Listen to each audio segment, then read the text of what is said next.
Ohms law क्या है? The potential difference across the ends of the conductor is directly proportional to the current flowing through the conductor. कहने का मतलब क्या है? अगर हमें कंडक्टर को सपोज करिए ये कंडक्टर है ना, ये बैटरी से जुड़ा हुआ है या किसी भी सोर्स से जुड़ा हुआ है, और उसका एक एंड ए है और एक एंड बी है ना, और इस एंड के अक्रॉस जो पोटेंशियल है वो 10 वोल्ट है, और इस एंड बी पे जो पोटेंशियल है वो 5 वोल्ट है। कितना है? 5 वोल्ट। तो यहाँ पोटेंशियल डिफरेंस कितना आया? 10 माइनस 5 विच इज 5 वोल्ट आया। कितना आया?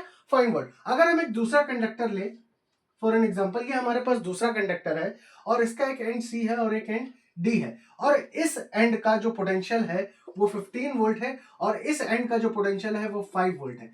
तो यहां पे अगर हम देखें पोटेंशियल डिफरेंस कितना आएगा? 15 माइनस 5 विच इज 10 वोल्ट। तो पोटेंशियल डिफरेंस कहां ज्यादा है? यहाँ 5 वोल्ट है और यहाँ 10 वोल्ट है। तो यहाँ पोटेंशियल डिफरेंस कम है, यहाँ करंट कम होगी। यहाँ पोटेंशियल डिफरेंस ज्यादा है तो यहाँ करंट क्या होगी? ज्यादा होगी। कहने का मतलब क्या है कि पोटेंशियल डिफरेंस अगर हम V कहें थोड़ी देर के लिए, is directly proportional to the current. यानी कि जैसे जैसे हम इनका पोटेंशियल डिफरेंस बढ़ाएंगे वैसे वैसे हमारी करंट भी क्या होगी? बढ़ेगी। क्या होगी? बढ़ेगी। यानी कि अगर सपोज करो एक तीसरा कंडक्टर ले ले और उसके एंड के अक्रॉस अगर हम यहाँ पे 20 वोल्ट ले ले और यहाँ 5 वोल्ट ले ले, तो यहाँ पोटेंशियल डिफरेंस कितना आ जाएगा?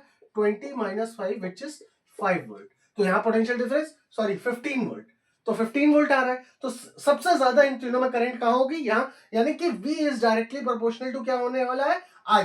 अगर प्रोपोर्शनलिटी का साइन हटाए तो V इज इक्वल टू क्या हो जाएगा? और एक कांस्टेंट लगेगा। तो यहाँ जो कांस्टेंट लगता है वो रेजिस्टेंस ऑफ द कंडक्टर है। क्या है?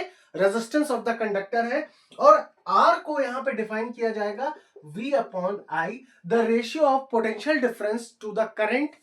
The ratio of potential difference to the current is known as resistance. यानी कि ये हमारा पूरा ओम्स लॉ था। ठीक है।